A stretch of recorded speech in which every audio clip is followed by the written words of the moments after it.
본 면담은 한국학중앙연구원과 명지대학교 국제한국학연구소에서 진행하는 구술 면담입니다.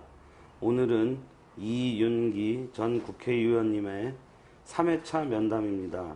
일시는 2014년 11월 10일 월요일이고 장소는 서울 소재 해동학회 연구실에서 진행합니다. 면담은 명지대학교 손동유 연구교수고 촬영은 송기훈 감독입니다. 반갑습니다. 시간 내주셔서 고맙습니다. 아이, 별 말씀이요. 예, 반갑습니다. 네. 지난 시간에 한 가지 잊은 게 있어서요. 예. 그 민한당 창당 과정에서 예. 정강 정책을 만들 때 예. 박사님께서 참여하셨지 않습니까? 그때는 참여를 못했습니다. 아, 그러셨군요. 왜 그러냐면은 창당 과정에서는 네. 내가 그때 전혀 참여할 기회가 없. 아, 그 이제 내가 네. 정당이 이미 다 창당되고 난 다음에 그 봉천 과장에서 네. 날 전국으로 그쪽에서 아, 맞아. 픽아웃 했을 뿐입니다. 네. 그러니까 그때는 전혀 못했고 네.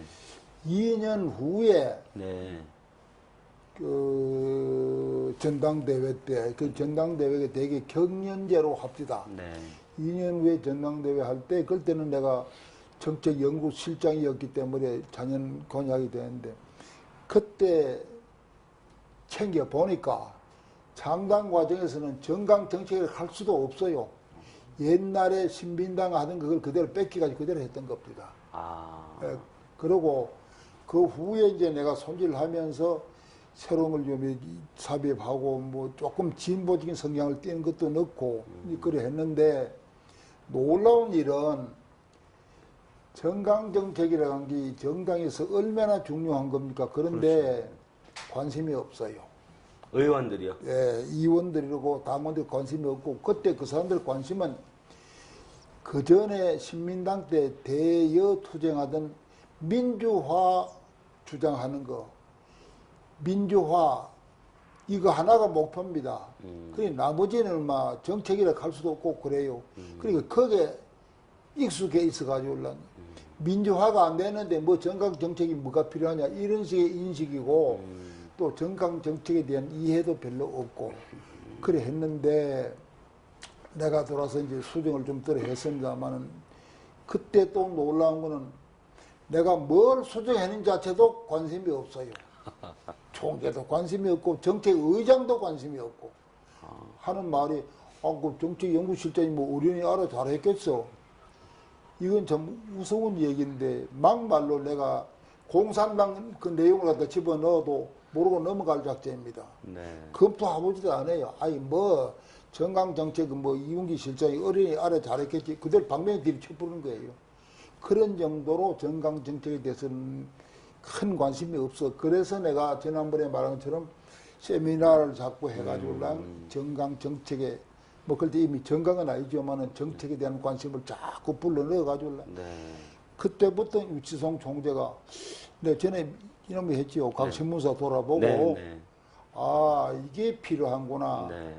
그러니까 우리 당이 참 자기가 돌아보니까 각 신문사마다 반응이 그 전에 야당 모습하고 하나 달라졌다 이 하더래요. 그럼 뭐가 달라졌노 하니까 정책을 위반하기 위해서 세미나 자꾸 하는 그게 달라졌다 이 하더래요. 그래서 그때부터 이윤기 의원이 왜 이걸 했는가를 자기를 알았다. 그래서 그때부터 이제 나를 칭찬을 하면서 소신껏 잘해보라 이 하더라고. 네. 그런 정도였습니다. 네. 정당이라면 네. 그 정강과 정책이라는 게 아주 정체성하고 직결되는 문제인데 물론이죠. 그걸 관심을 안 줬군요. 그때는 일반 요즘은 이제 대통령 선거 같은 데 보면은 공약 같은 거 낼 때 이제 당연히 정강 정책에 근거해서 그렇죠. 내고 하잖아요. 그러니까 요즘 한창 문제가 되어 있는 가령 그 무상급식입니까? 뭐 이런 문제도 이슈화가 되어 야단이 그때는 그런 게 전혀 없었습니다. 네. 네. 그거를 그러니까 당시 우리나라의 정당의 수준으로 봐야 되겠죠? 그렇게 보는 게 맞을 겁니다. 내가 이름을 지적하면 그 사람에 대한 모독이 돼서 내 말 못하겠는데 서울대학에 정치과를 나왔다는 사람인데 내가 이제 우리 당에 대한 정강 정책을 얘기하니까 날 보고 하는 말이 보수 정당의 이념이 어디 있어요? 이렇게 하더라고요. 근데 이념적으로 뭐 이렇게 하니까 보수 정당의 이념이 어디 있어요? 이렇게 하고. 그래 나는 깜짝 놀래. 양반이 서울대학 앞에다가 뒤로 물어 나왔나? 뒤머리 앞으로 나왔나? 이럴 수가 있는. 보수라 하는 그 자체가 보수당의 이념입니다. 관계. 그렇죠. 몰라요. 그만큼 관심이 그 사람 정치 의장까지 한 사람입니다. 네. 관심도 그렇고. 그렇습니다. 예. 알겠습니다. 예. 이제 그 공천 탈락한 뒤로 계속 여쭤보겠습니다. 예. 1987년 이야기인데요. 예. 1987년에 그 직선제와 관련해서 우리나라가 아주 시끌시끌하고 요동쳤죠. 예, 뭐 국민적으로 직선제를 요구하고 전두환 전 대통령이 호원 조치를 또 하는 바람에 아주 그 갈등이 많았고 그랬죠. 그랬던 해지 않습니까? 예. 그때의 그 그 소위 박사님께서 60항쟁 사건이죠. 맞습니다. 예. 박사님께서는 그때 어떻게 그 과정을 겪으셨나요? 그때는 이랬습니다. 내가 공천 탈락되고 나서 이 사람들하고는 정치할 일이 아니다. 내가 여기 적응 못하든지 저 사람들이 사업을 못 알아보든지 둘 중에 하나 아니겠느냐. 내가 절이 싫으면 중이 떠나는 거지 뭐. 완전히 전개 손을 띄습니다. 네. 누구하고도 정치적인 관계는 전혀 맺지도 안 했고.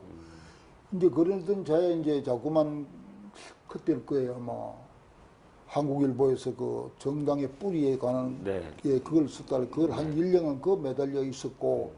그러니까 60 항쟁 사건 그때는 정치에는 난 일체 참여는 안 하고 그냥 뭐 글이나 쓰고 뭐 책이나 보고 그리 지냈습니다. 네. 그때 그러면 생계는 어떻게 하셨어요? 생계는 어렵죠. 어려우셨죠? 생계는 어려운데 그러니까 세비도 없죠.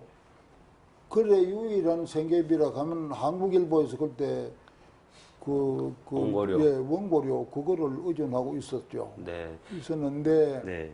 예 말씀하세요. 아니 말씀하세요. 예 재미난 일을 이 얘기를 하나 할까요? 네. 87년도 그러고 나서 그에 이제 대통령 지선자가 있지 않았어요? 네, 네.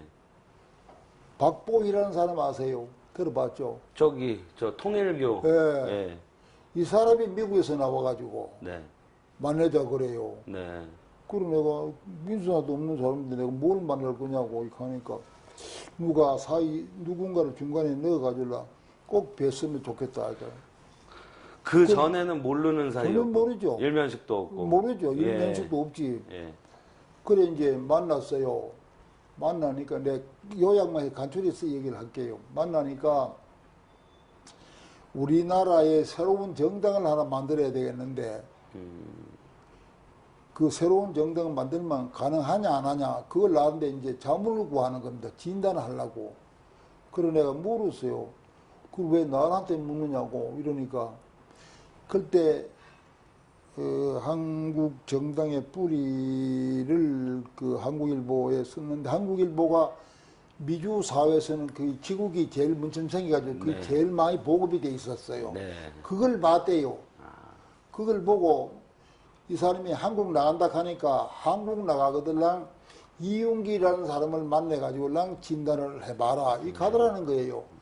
그래 이윤기하고 한 사람은 고려대학에 누구 갔나 그건 모르겠고 뭐 정당학 교수하고 두 사람한테 자문을 구해보면 알기다 이래요. 그래 내가 정당을 만들려고 그랬습니까? 뭐 그럴 생각이다. 그래 내가 점심을 이제 소개한 사람하고 셋이 점심을 먹는데 뭘 자꾸 이래 물어요. 그런데 이제 이 얘기를 쭉 하다 보는 게 얘기가 자꾸 하더니 이 양반이 막 메모를 하더라고요. 메모를 하는 끝이 있나요? 그게.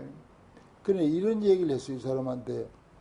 정당이 새로 탄생되려면은 몇 가지 요건이 돼야 되는데 그 요건에다가 당신들이 대입을 하면 쓰기 봐라. 내가 이랬어요. 그럼 첫째, 페이스다. 얼굴. 어떡하노? 간판. 스타가 하나 있어야 된다. 예. 그 다음에 펀드, 돈이 있느냐, 정치 자금이 있느냐. 그 다음에는 새로운 정당을 만들 만한 시츄에이션이 되어 있느냐. 그 다음에는 국민들이 거기에 대해서 공감할 그게 되어 있느냐, 분위기가 되어 있느냐. 요 요건에다 당신들 갖추고 있는 걸 가지고 한번 맞춰봐라. 내가 이래서. 그러니까 페이스는 정일권 씨래요. 정일권 씨. 그리고 이제 뭐 이래야 해요. 그런 내가 답을 하기를 정일권 씨 가지고는 안 되죠. 안 됩니다. 깜짝 놀래요. 문선명 교주가 하나님으로부터 계시를 받았는데 정일권을 내셔가지고 그래 하면은 통일고 세력을 도군하면은 집권이 가능하다 했다는데 안 되느냐 이런 얘기라. 그러네. 하나님 계시는 나는 모르겠고 안 됩니다. 뭐 꼭 안 된다는 것보다 한번 생각해 보세요. 언론 시작하면 국무총리도 지냈고 국회의장도 했고 네. 준비대사, 외무부 장관 뭐 화려하죠. 그러나 그 간판 가지고는 안 됩니다. 경영면에서는 김대중, 김영삼에는 떨어지는 것 같아서 이 사람들은 간판 내걸만 되고 그건 안 되는 겁니다. 이제 그렇게 내 얘기를 했어요. 근데 당신들이 갖출 수 있다는 거는 정치 자금 하나밖에 없습니다. 이제 그런 내걸 이래서 이 사람이 며칠 후에 말이죠. 돈을 300만 원을 뚝 사람 식에서 보내왔어요. 그때 돈으로 그때 300만 원이 큰 돈입니다. 그럼요.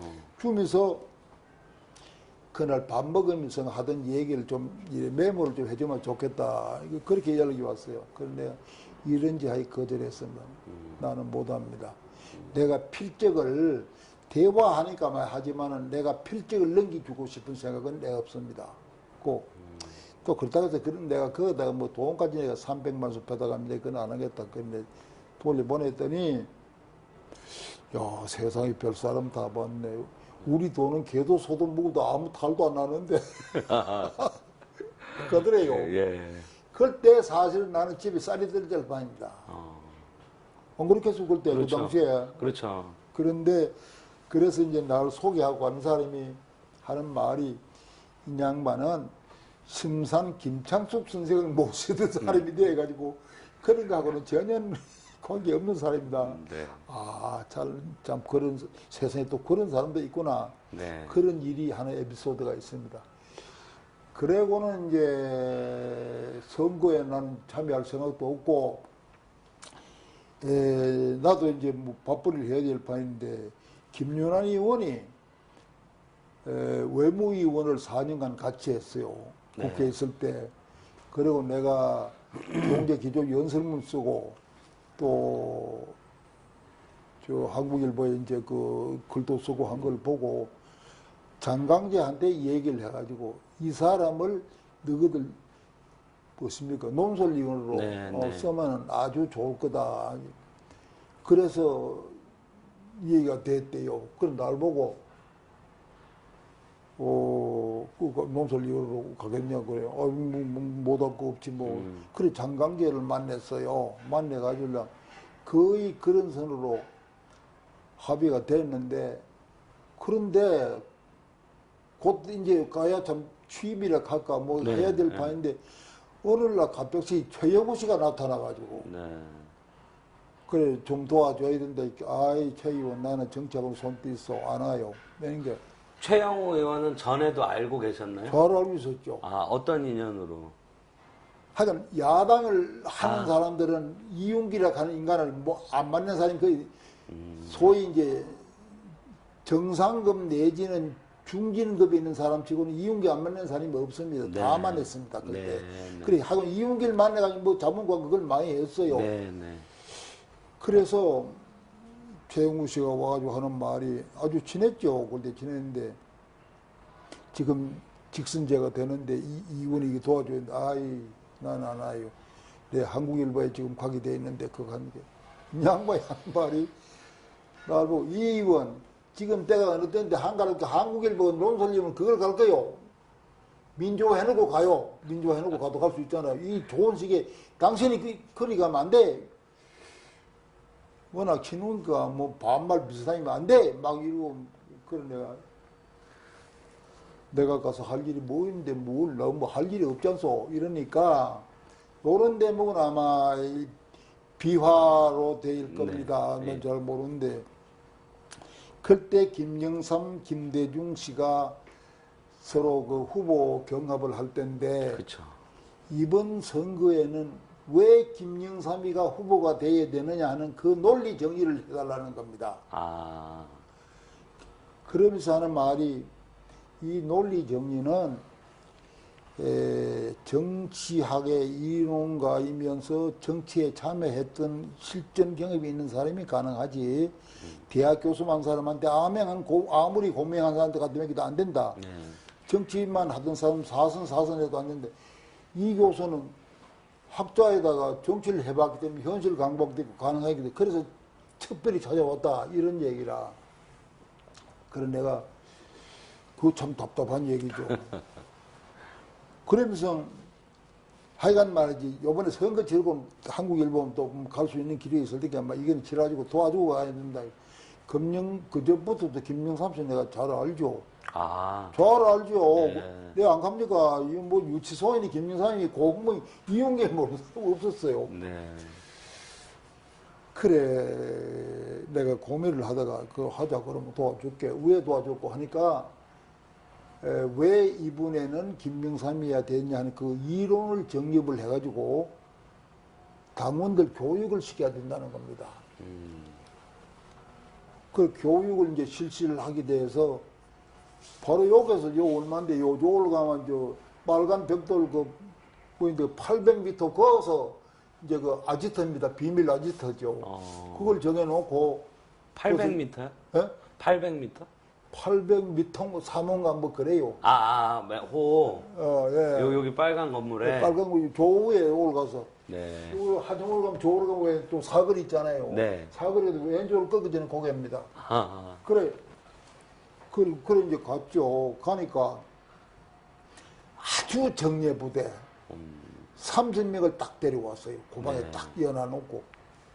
그야말로 이런 어제도 그냥 앉아가지고 이렇게 강의를 하는 바인데, 강의를 들어왔는데 보니까 혈연관계, 김영삼 총재 혈연관계 아주 최측근만 그것도 어딘데 그건 네. 좀 쓰쓸깁니다. 네, 네. 그래서 하게 됐는데 가보니까 이제 피교육자는 그렇고 이제 교육을 시킬 사람이 3사람이라요.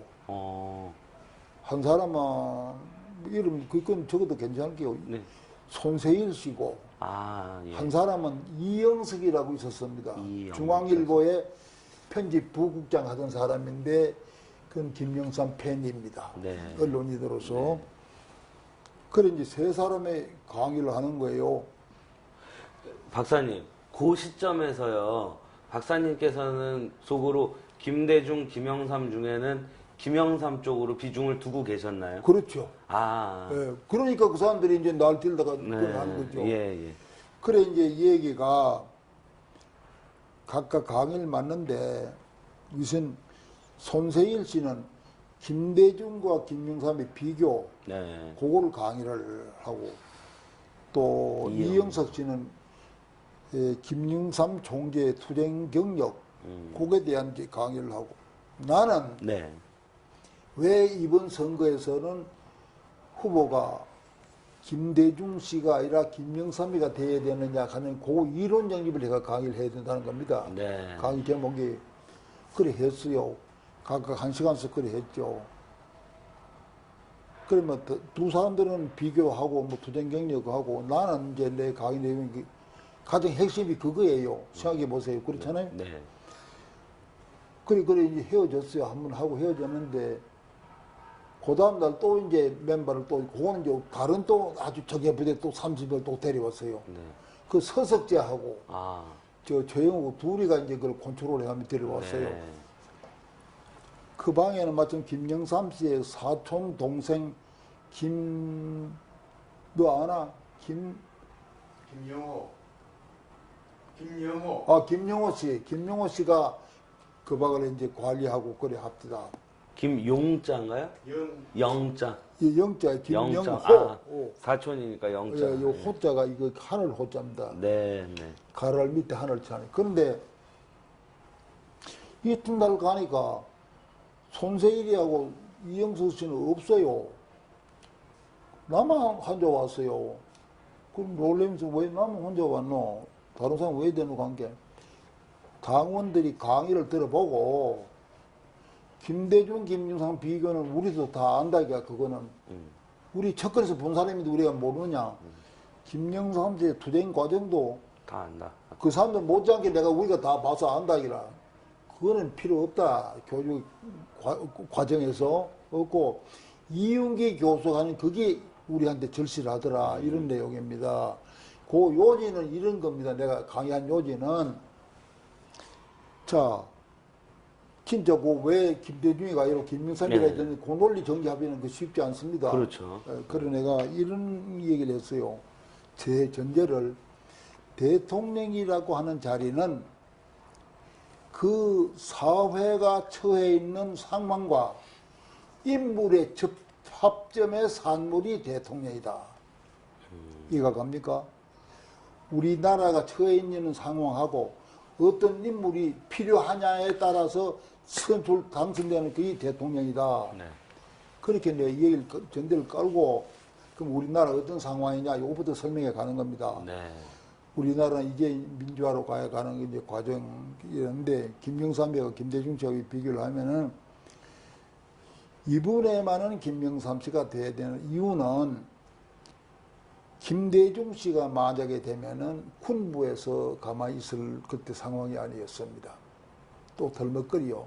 김대중 씨 색깔 때문에 군부가 용납하지 않은 겁니다. 그래서 이번에는 김영삼 씨가 하고 그 다음에 김영삼 씨 해가지고 한번 완충지대를 형성하고 난 다음에 바톤을 김대중 씨에 넘겨야 된다 하는 이 논리를 이제 정립을 했어요. 아, 그러니까 김대중은 안 된다는 게 아니라 김영삼이 먼저 해야 된다는 그래, 요번에 거군요. 논리가 그럴 수밖에 없다. 네. 이제 그렇게 해서 그러면서 또 한 가지는 이제 너무 한이 맺혀 있는 사람이 바로 대통령이 되면은 그 원한을 푼다. 보복. 이게 세계적인 사정이 그렇다. 예컨대 우리나라만 오더라도 뭡니까? 저 역사의 근이 윤패입니까? 뭐 네. 이런 거 이란의 그 호메니 같은 이런 데 예를 들면서 이건 공통점 법문에 그런 얘기를 논리 그 책에 내 지금 내가 어떤 건 기억도 안 납니다만 네, 네. 그렇게 했어요. 네. 그거 볼 바가 어디 말씀하세요. 있어요. 예. 그러면서 이제 또 한 가지는 이 사람들이 예, 그런 말씀들 여기 네. 책에서 소개를 하셨습니다. 내가 예. 이 얘기하는 이 이론을 논리를 가지고 김영삼 대통령 진영의 그 참모들하고 네. 김대중 대통령 진영의 참모들하고 만나가지고 논쟁 투쟁을 한번 해봐라. 내 논리 가지고 안 그래 해라. 그래 사람들이 이제 그런 게 투쟁을 논리 투쟁하는데 저자선에 거는 거는 특징이 두 가지라. 네. 고생을 많이 하지 않았느냐. 나이가 위 아니냐. 네.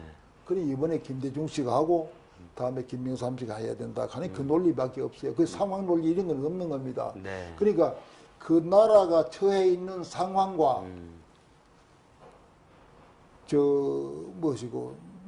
이 접합된 산물이 대통령이라고 하는 그 대전제 논리를 갖다 못 피고 있는 거예요, 그 사람들은. 네. 그런 교육을 안 받았는가 봐요. 그래가지고 이제 논쟁이 붙었는데, 붙어보니까 판판이 깨지더래요. 김대중 쪽에 사람들이. 저 고생한 거야. 그것도 내가 이 얘기를 했죠. 고생은 김대중 씨가 많이 했지만 실질적인 투쟁은 김영삼이가 더 많이 했다. 흔히 하는 말로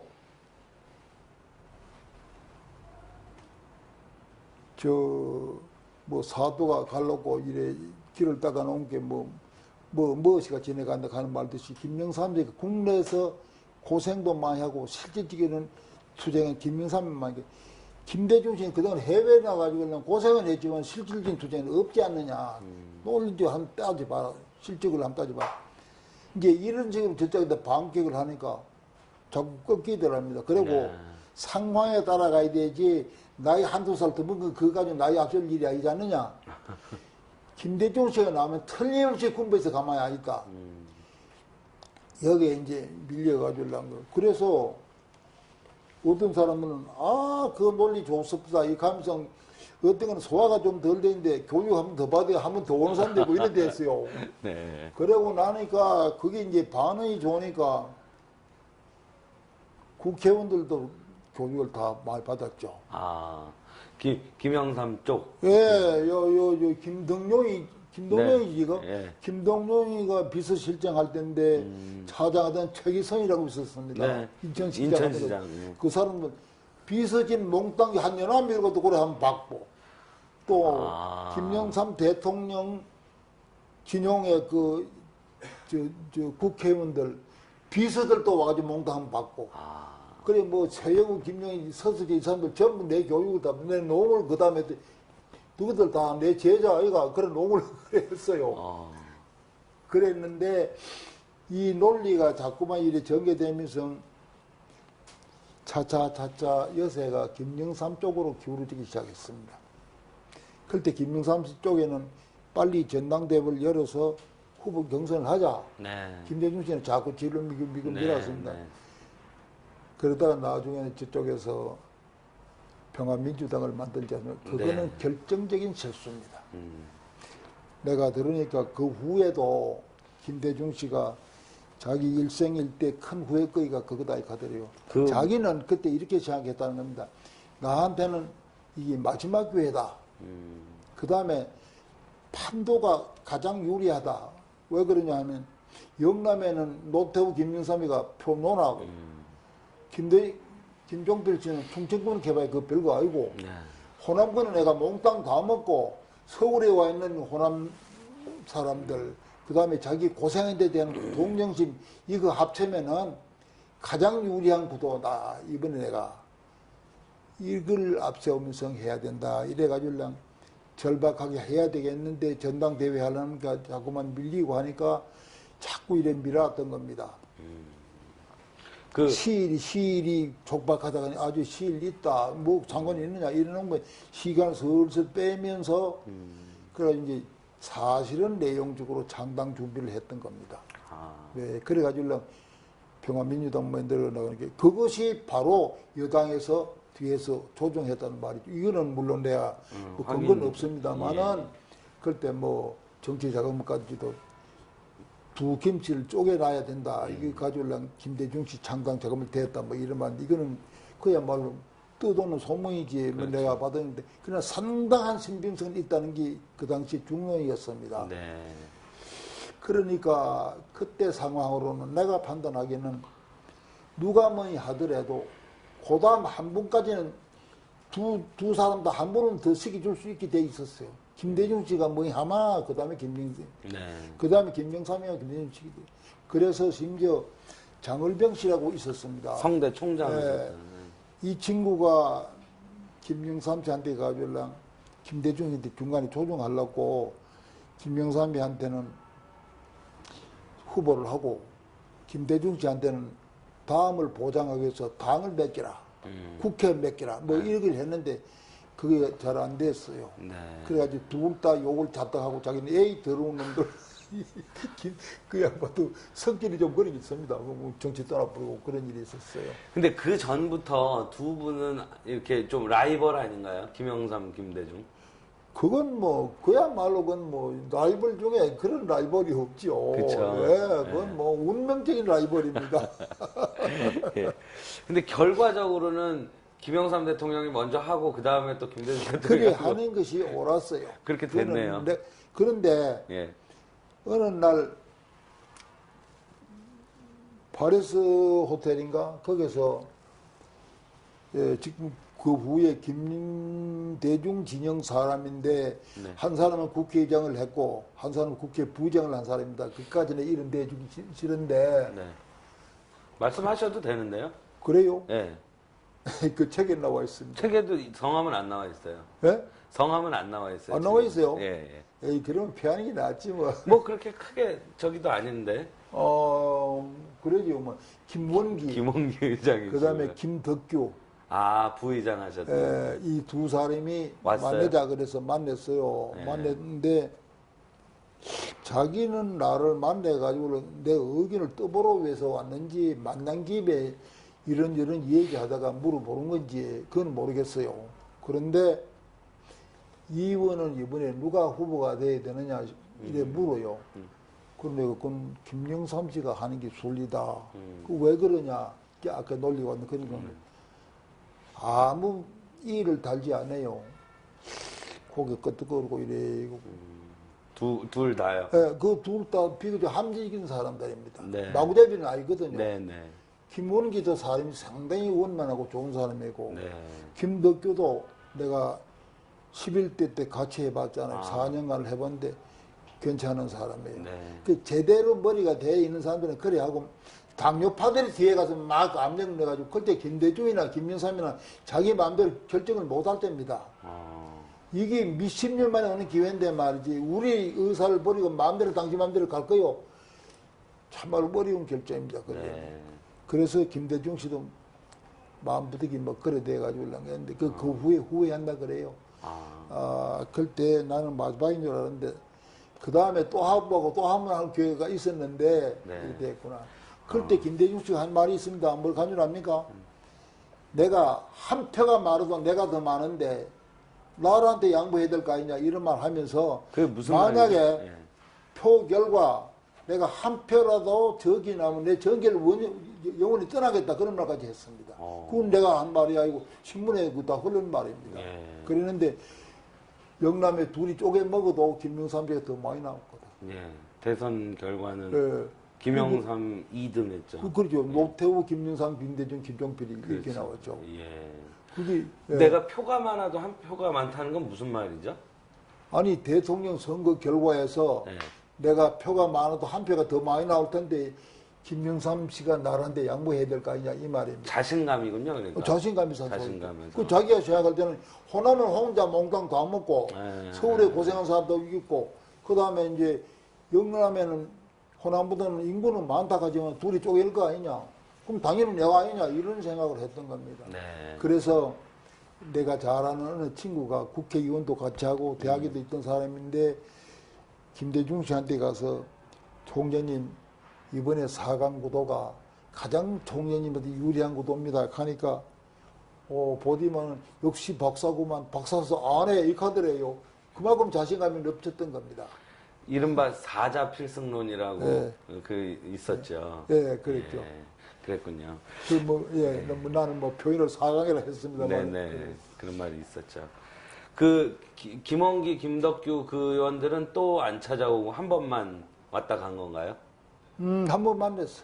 그쪽에서 뭐 다른 도움 요청 이런 건 그것도 없었고요. 없고 그걸 글쎄 나한테 일부러 타진하러 왔는지 왔다가 우연히 물어보는 건지 그건 나는 모르겠어요. 네. 평소에 나하고 가까웠던 사람들입니다. 아, 예.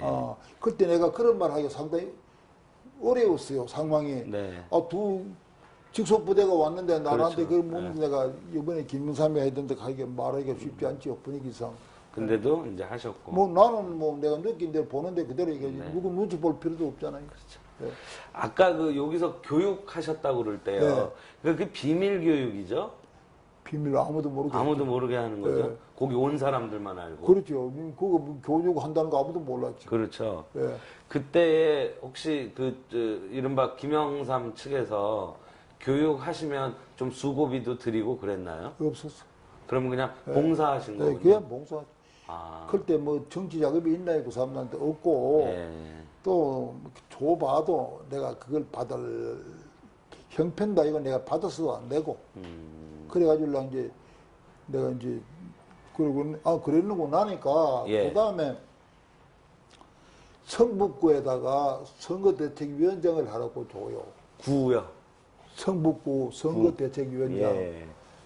그때 선거대책위원장은 그 다음에 공천에 그는 영손입니다. 아, 지역구 예. 관리를 주는 그러니까 거죠.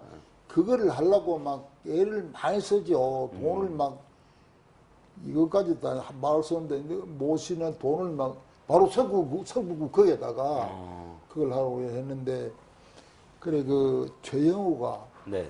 이윤기 교수 이 공로를 우리가 인정해야 된다. 그러니까 안 된다.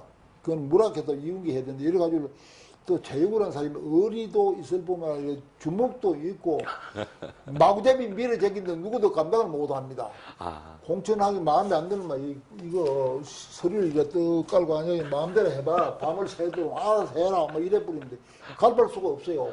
그러니까 몇 번은 서잖아요. 그리고 이윤기가 정치 안 하고 내가 끌어내가 일어나는데 나도 참여되고 우선 줘야 될 거 아이가 이러니까 모두 근데 나는 그 별로 바라지도 않았어요. 예.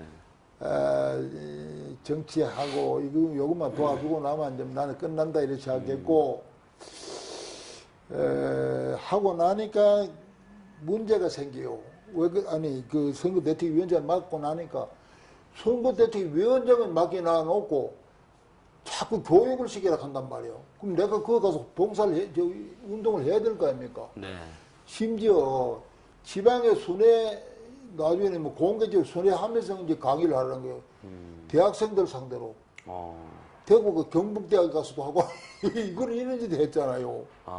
그러니까 여기는 소홀해지죠. 그러니까 서북구 구민들이 우리 선거구 선거대책위원장이 누군데 말이야 왜 이리 소홀하냐. 이게 또 상교동으로 막 전화를 드리다 가가지고 김영삼 씨는 이거 왜 이 모양 그런 사태가 벌어지고 그랬습니다. 지역구에 별로 못 계시고 딴 데 지원 나가셨군요. 그랬죠. 네. 예, 그래도 이제 마지막에 또 선거구에 와 있고 뭐 그래 했습니다. 그랬는데 뭐 결국은 떨어졌어요. 떨어졌는데 내가 요거까지도 얘기를 해야 내가 솔직하다 인간이 솔직한 얘기죠. 전혀 나는 관여는 안 하고 다음에 대통령이 돼도 국회의원 할 생각은 안 했습니다. 네. 안 하고 혹 대통령이 되면은 내 마음속으로 생각하는 일종의 기대지요. 쪼맨한 나라, 아주 저 하급, 상급, 사류 국가의 대사로 나갈까 생각을 했어요.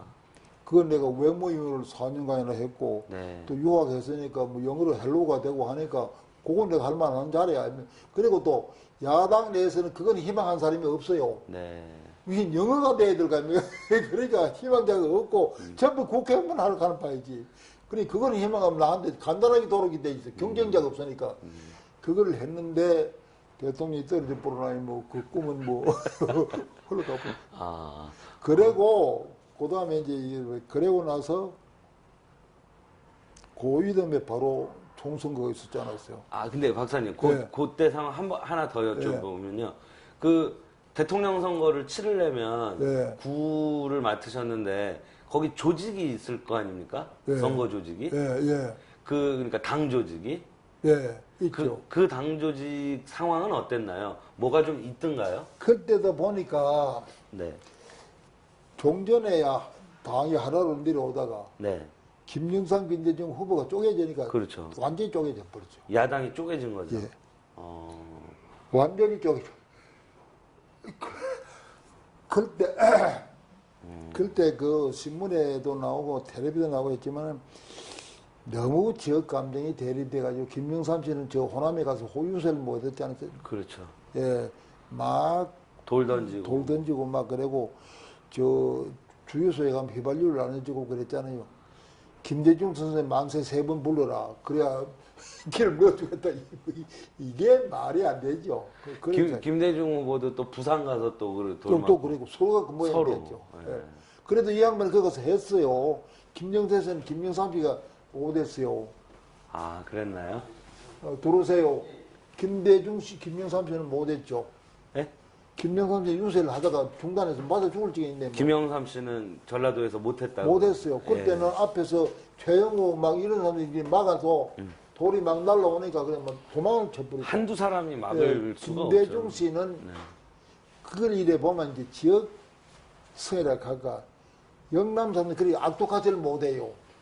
그래 던지기는 해도 호남처럼 그렇게 김대중 선생님 만세 안 부르면 휘발유 안 넣는다 이런 짓은 안 했다고. 뭐 그때 어떤 분위기가 예. 그 정도로. 그래 네, 됐습니다. 서로 그랬군요. 이 성북 지역에서도 그러면 그런 게 있었나요? 충북에도 물론이죠.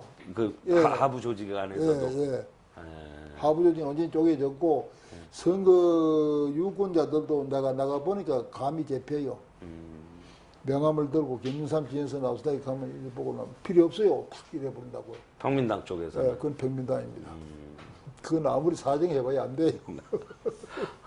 그 정도였군요.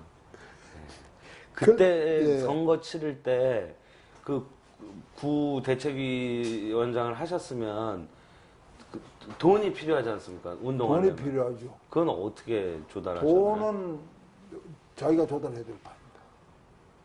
그럼 자기가. 박사님이요? 내가 돈이 없죠. 그거 어떻게 합니까? 그러니까 참말로 원말하는 선거운동을 못했습니다. 예, 어디 가서 내 선거도 아닌데 돈 다고 가기도 그렇지. 처음에 조금은 영달이 되더니만은 딱 그래. 그 중앙당에서는 별로. 그것도 돈이 없어요.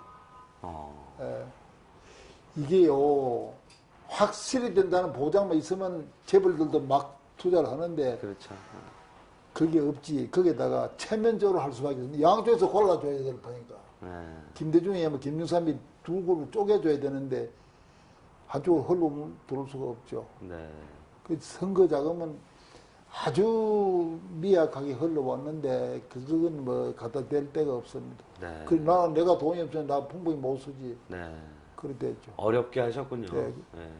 예, 그래서 이제 그 대통령 선거 지고, 그리고 그 88년 4월에 13대 총선이 있지 않습니까? 있었죠. 거기 공천 받으셨더라고요. 공천을 받았어요. 네.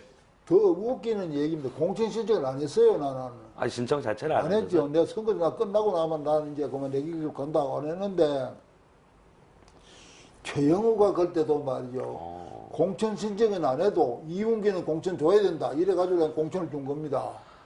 최영우 씨가 또 그런. 최영우가 그런 면이 있어요. 네. 그래, 받아보니 말이죠. 돈은 없지. 정치 자체에 대해서 내가 환별도 느끼고, 내가 정치 그만한다고 했는데, 고연히 또, 김영삼이 여기 또 이래, 이게 또 뭐, 소위 인보르부라 하나, 뭐랄까, 우리말로. 말리에 들어가지고 말이지, 이래 됐는데, 그 가다 보니 뭐, 한국일보 가는 게 교회 다 놓쳐버렸고, 아, 그렇군요. 예. 그랬죠. 그래서, 그 후도 막 말았고, 대통령 선거 이후도 그래 88년, 89년 그때도 내가 마음만 먹으면 날 필요로 하는 곳이 들어 있었어요. 아니, 공천을 줬지 않습니까? 줬죠. 그걸 날 거부하셨어요? 받았는데, 네. 김영삼 상도동에 가서 공천 반납을 했죠.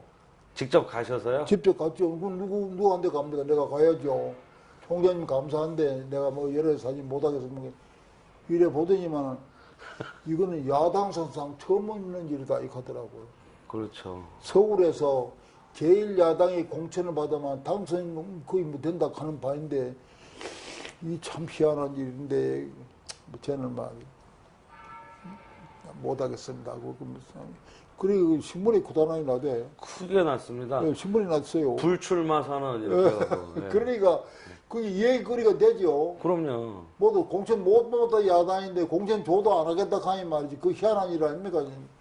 이 성북 갑 지역구가 거기 예전에 이철 씨 나오고 그랬던 데인가요? 그 옆인가요? 그렇습니다. 아. 을 지역구는 미아리 고개 넘어 저쪽이고 네. 갑은 갑이? 이쪽에 진해 쪽이고요. 이쪽 시내 쪽이고 삼성동 그 일대 그랬어요. 네. 저쪽에는 누가 받은 조윤영이가 받았나? 아. 그리고 이쪽에는 내가 받았는데 내가 못하겠다고. 불출마를 선언하셨어요. 그래가지고 뭐 누가 당뇨만 누가 갔어. 근데 길 되겠어요. 떨어져 버렸죠.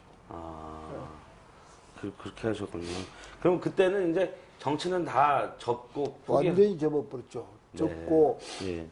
그래 하도 말이 이제 그때도 이제 공천이 됐다 간 게 또 말이지 일가들 뭐 후배들 제자들이 와가지고 서울서 공천 받아고 잘 됐다고 막 하는데 나는 뜻이 없고 그래가지고 그때 선거대책위원장 할 때 사무장 하던 사람이 조의방이라는 사람이 있었습니다. 조의방. 예. 예.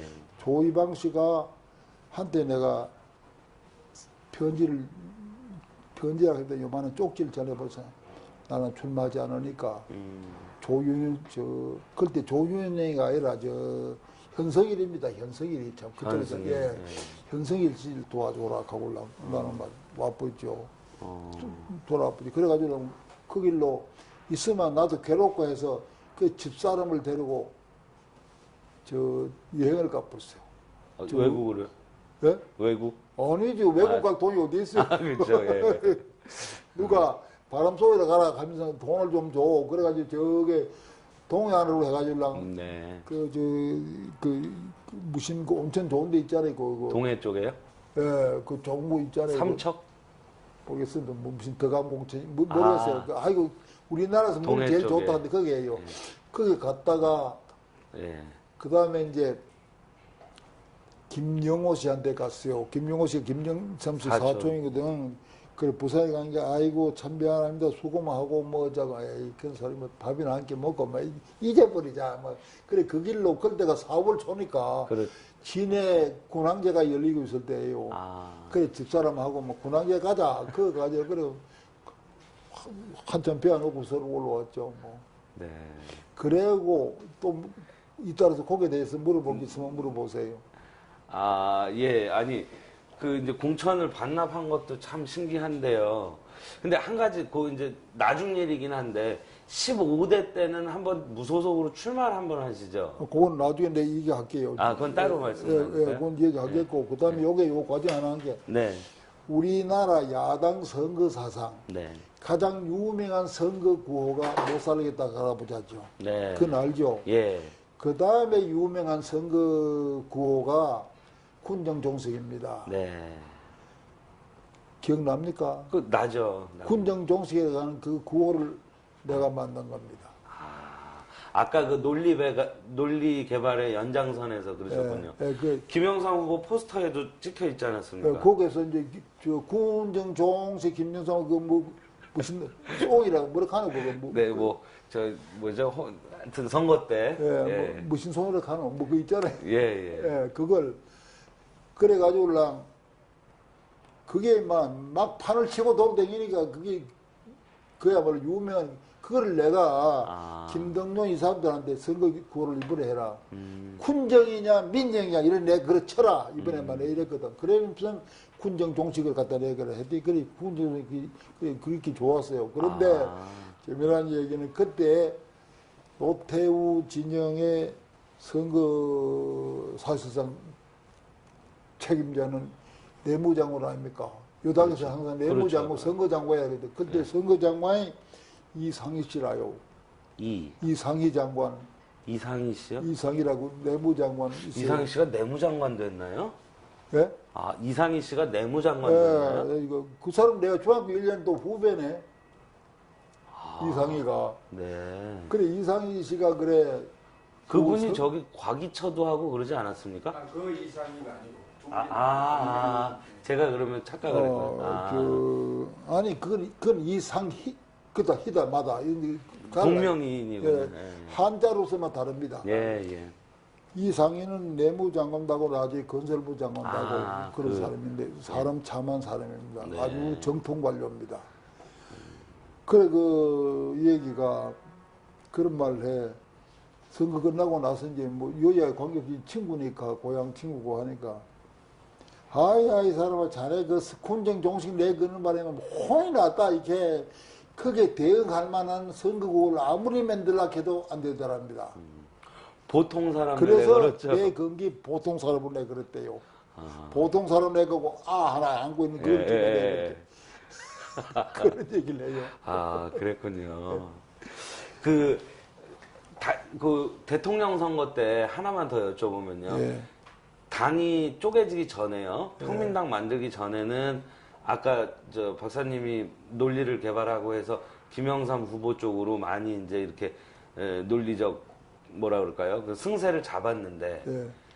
당 쪼개고 나서 나중에 대통령 선거 임박해서까지도 야당이 단일화해야 된다고 계속 제야 진영에서는 계속 고민들 하고 그러지 않았습니까? 그렇죠. 그렇죠. 그러다가 어쩔 수 없이 이제 두 후보가 나오게 되니까 마지막에 입장 정리를 할 때 이른바 비판적 지지라는 입장으로 김대중 후보를 제야에서는 다수가 이렇게 지지하게 되는 걸로 알고 있거든요. 그렇습니다. 예. 그랬습니다. 그건 사실입니다.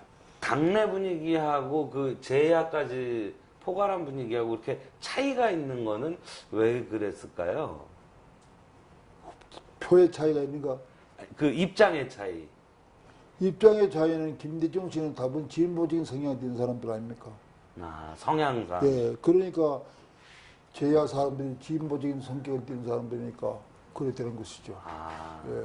성향상 그랬어요. 예, 그리고 근데 그 사람들은 목소리를 내면은 그 보이스가 재생산돼가지고 그냥 사회로 흘러가지고 이슈화 되는데 김영삼 씨를 지지하는 보수 소에게는 그런 소리 해봐야 그게 이슈화 되질 않아죠. 네. 아, 그런 차이가 있었군요. 그래 봐야 돼요. 네. 예, 잘 알겠습니다. 저 박사님 테이프 한번 갈고 네, 그러세요. 계속 여쭤보겠습니다. 예, 예. 예.